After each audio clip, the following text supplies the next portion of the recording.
Expectation এত high, না পেলে আমরা কষ্ট পাই। তাহলে বিষ্ণু বলেছেন, হয় স্ট্রেঞ্জার নয় ট্রাভেলার, এইভাবে থাকো। ওয়াইদা আমসাইতা ফালা তানতাযিরিস সাবাহ ওয়াইদা আসবাহতা ফালা তানতাযিরিল মাসা। আব্দুল্লাহ, যখন সকাল হবে সন্ধ্যার এক্সপেক্ট করো না, যখন সন্ধ্যা হবে সকালের এক্সপেক্ট করো না। সকালবেলা তুমি বিশাল আশা নিয়ে বসে থাকো না যে সন্ধ্যা পর্যন্ত বাঁচবা।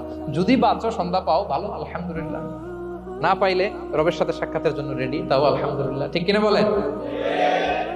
এটা হইতে হবে মাইন্ডসেট।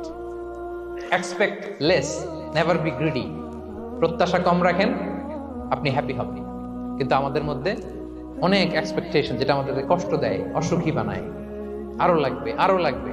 অনেকের মধ্যে, সবার না, অনেকের মধ্যে এই প্রবণতা আছে না নাই?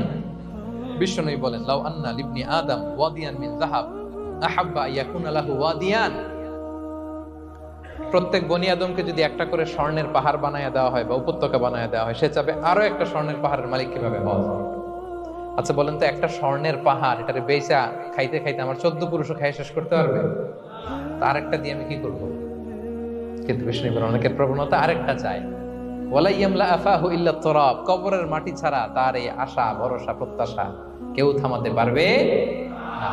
তাহলে আমরা যেন গ্রিডি না হই, লোভী না হই, আমাদের এক্সপেকটেশন যেন কম থাকে।